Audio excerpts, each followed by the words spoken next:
Good afternoon.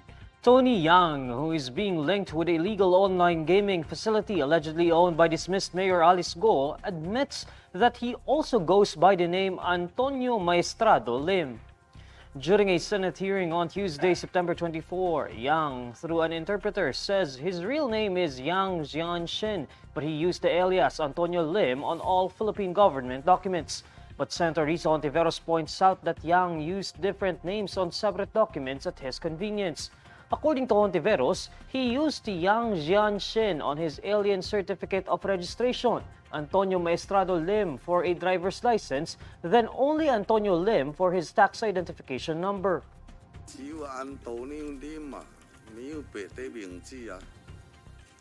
In the government documents, I only use Antonio Lim and no other name.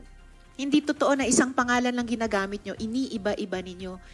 And you have profited from changing your name and your nationality dito sa iba't ibang submissions nyo. At your convenience, talagang for convenience, you're only Filipino when it benefits you. Yang explains that he used an English name to start a business in the Philippines and to apply for business permits and other necessary documents. Tony Yang is the elder brother of Chinese businessman Michael Yang, who was former President Rodrigo Duterte's economic advisor. Authorities apprehended Tony Yang on September 19 at the Ninoy Aquino International Airport. Yang faces a deportation case for undesirability and misrepresentation after allegedly pretending to be a Filipino and falsifying information regarding the Securities and Exchange Commission certification of Philippine Sanjia Corporation, a steel company he had set up in Cagayan de Oro City. The Philippine Navy records the largest ever presence of Chinese ships in the West Philippine Sea. According to the Navy's latest tally, a total of 251 China Coast Guard ships, People's Liberation Army Navy warships, and Chinese maritime militia vessels were logged from September 17 to 23. This figure is higher than the 157 Chinese vessels monitored in the previous week from September 10 to 16.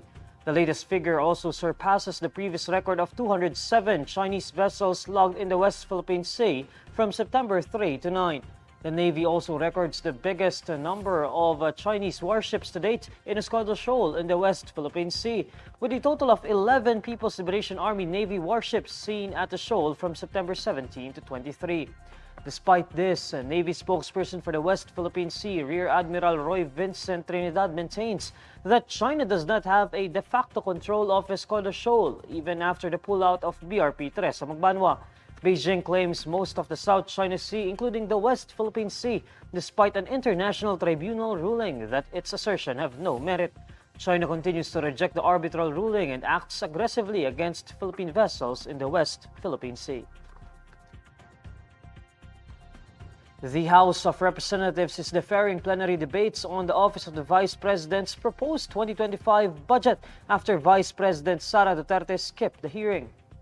According to Appropriations Panel Chief Elizalde Co, the deferment was necessary after Duterte declined a request for a meeting from the OVP budget sponsor, Lanao del Sur Representative Zia Adyong.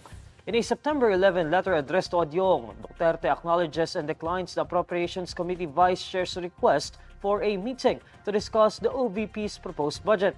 She reiterates her position of leaving the deliberation of her office's budget proposal in the plenary entirely to the lower chamber. The House was supposed to tackle the OVP's budget at the plenary at 10 a.m. on Monday, September 23, but Duterte was a no-show and the representatives sent by her office did not carry any written authorization to aid the budget sponsor. Co describes Duterte's absence from the plenary debates as unprecedented, as no other agency has refused to help the sponsor defend their budget. Meanwhile, the OVP denies reports that Duterte was on a beach as she skipped the House plenary debates. The OVP tags the reports as efforts to supposedly besmirch Duterte. According to the OVP, Duterte was making stops in parts of Camarines Norte and Albay to talk to people about current events. Duterte's absence in the plenary debates is the second time she skipped a congressional hearing determining the OVP's budget. These are the stories you need to know today. I'm Neil Mercado. Follow INQUIRER.net on Facebook, X, YouTube, TikTok, Instagram, and Reddit. For more stories, visit INQUIRER.net. Good afternoon.